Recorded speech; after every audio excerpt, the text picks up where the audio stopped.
Bonjour mes chers élèves, bienvenue dans cette capsule, là où on va voir comment les périphériques internes branchés à l'unité centrale. Mais avant de commencer, on va faire d'abord un petit rappel en faisant l'exercice suivant.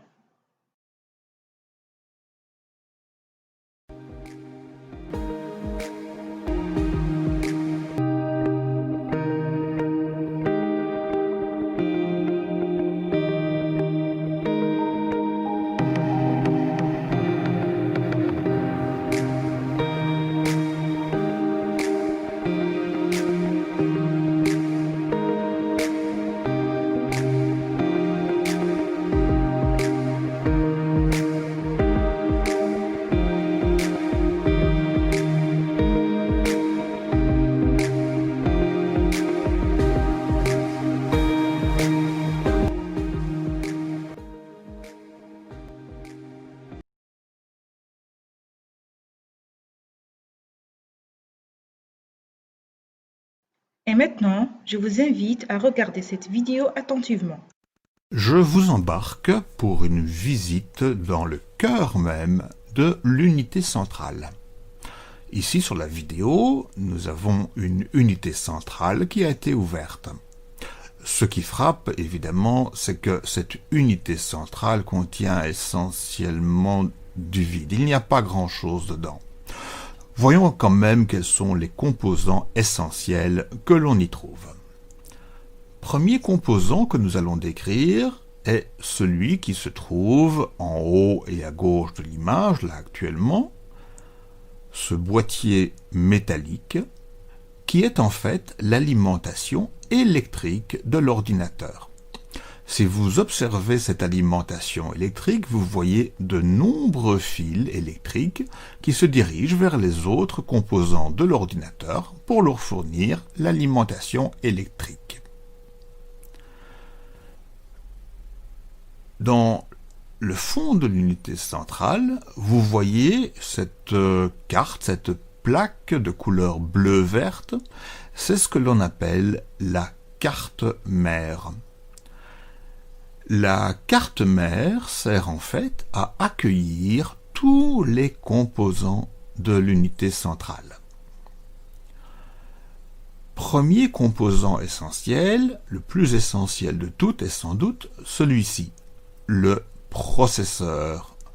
Oui, en fait, je vous annonce que je vous montre le processeur, mais non, je ne vous montre pas le processeur. Ce que je vous montre là est simplement un ventilateur.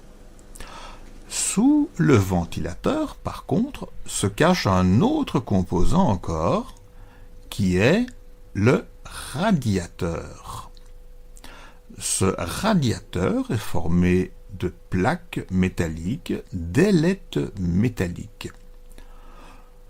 Le radiateur sert-il à réchauffer l'ordinateur? Ah non, c'est juste le contraire. Le radiateur sert à radier, à faire sortir la chaleur. Faire sortir la chaleur, mais de quoi? Eh bien, faire sortir la chaleur qui est émise par le composant qui est sous le radiateur. Ce composant que je ne vais pas vous montrer, car démonter le radiateur demanderait un peu trop de travail, je vous montrerai dans d'autres images. Donc, croyez-moi sur parole, sous le radiateur se trouve le composant le plus essentiel de l'ordinateur, que l'on appelle donc le processeur. Le processeur est le composant électronique qui réalise tous les calculs dont l'ordinateur est capable. Et lorsqu'il fonctionne, le processeur a tendance à chauffer même éventuellement très fort. Il est donc impératif de le refroidir pour éviter qu'il se détruise.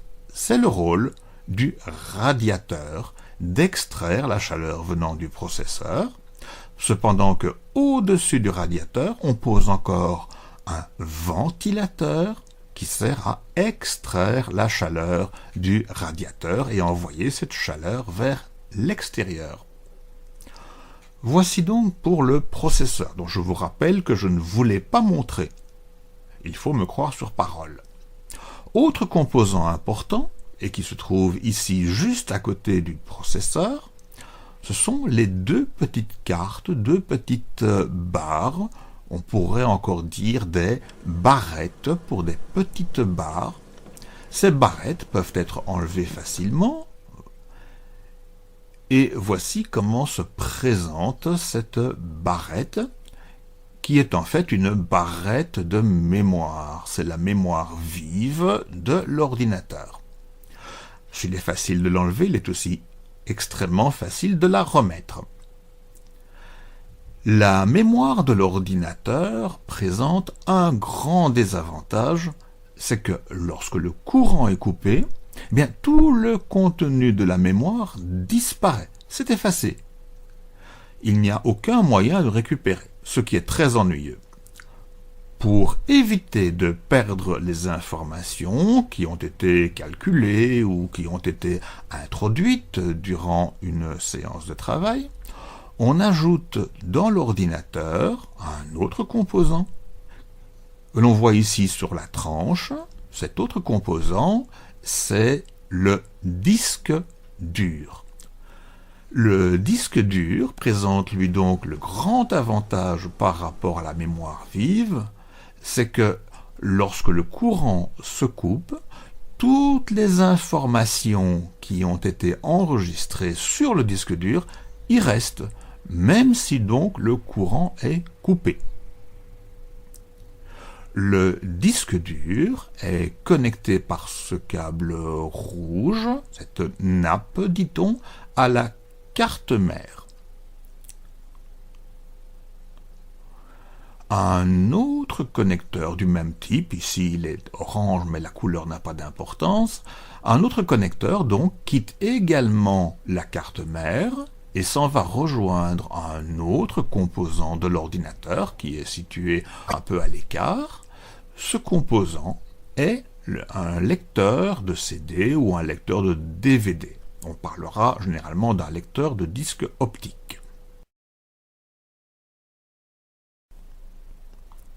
Dans cette séquence, nous avons donc évoqué la carte mère qui reçoit toutes les connexions venant des autres composants, l'alimentation électrique qui fournit du courant à chacun des composants de l'unité centrale, le ventilateur dont le rôle est d'extraire la chaleur venant du radiateur sur lequel il est posé, cependant que le radiateur lui-même sert à extraire la chaleur importante qui sort du processeur sur lequel il est posé. La mémoire vive sert à retenir des informations traitées par l'ordinateur jusqu'au moment où le courant se coupe. À ce moment-là, il faudra que nous ayons enregistré les informations sur le disque dur qui conserve la mémoire. Nous avons également montré l'emplacement du lecteur optique, lecteur de CD ou lecteur de DVD. On s'arrête là. Merci pour votre attention. À la prochaine. Au revoir.